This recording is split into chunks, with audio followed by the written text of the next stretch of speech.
কিছু নিউজের হেডলাইন দেখাই, শুধু একটা দিনের গতকালকের কিছু নিউজের হেডলাইন দেখাই, চ্যানেল সহ আমি আপনাদের সামনে শো করতেছি। উত্তরায় দাঁড়ালো ছুরি দিয়ে চীনা নাগরিককে খুন। স্বামী সন্তানের সামনে সংঘবদ্ধ ধর্ষণের শিকার নারী। আহা, রাজধানীতে বেড়েছে অস্ত্রবাজি, আতঙ্কে নগরবাসী। বিবিসি নিউজের একটা নিউজ, চিৎকারের আওয়াজ পাচ্ছিলাম, কিছুই করার ছিল না, বাসে ডাকাতি ও ধর্ষণ, বিষয়ে যাত্রীরা।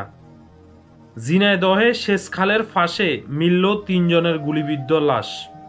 মাদকের টাকা না পেয়ে হত্যা করা হয় অটোরিকশা চালক ফারুকিকে। দেখতে পারতেছেন কিনা চ্যানেল সহ আমি স্ক্রিনশট দিয়ে দিতেছি, দেখতে পারতেছেন কিনা কমেন্ট করে জানাবেন। ফিল্মি স্টাইলে যুবদল কর্মীকে কুপিয়ে হত্যা। রাবি শিক্ষার্থীর মরদেহ উদ্ধার।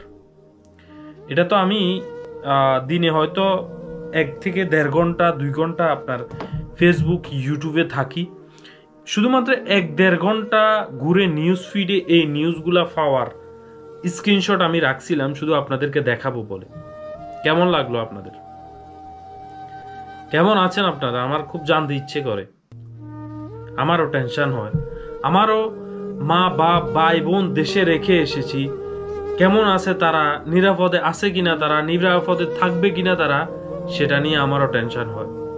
নিউজগুলো দেখি মনে মনে একটাই চাহিদা থাকে যে আমাদের বাংলাদেশ, আমার মাতৃভূমি কবে শান্ত হবে, কবে আমরা আমার বাংলাদেশে শান্তি ফিরে পাবো বলে।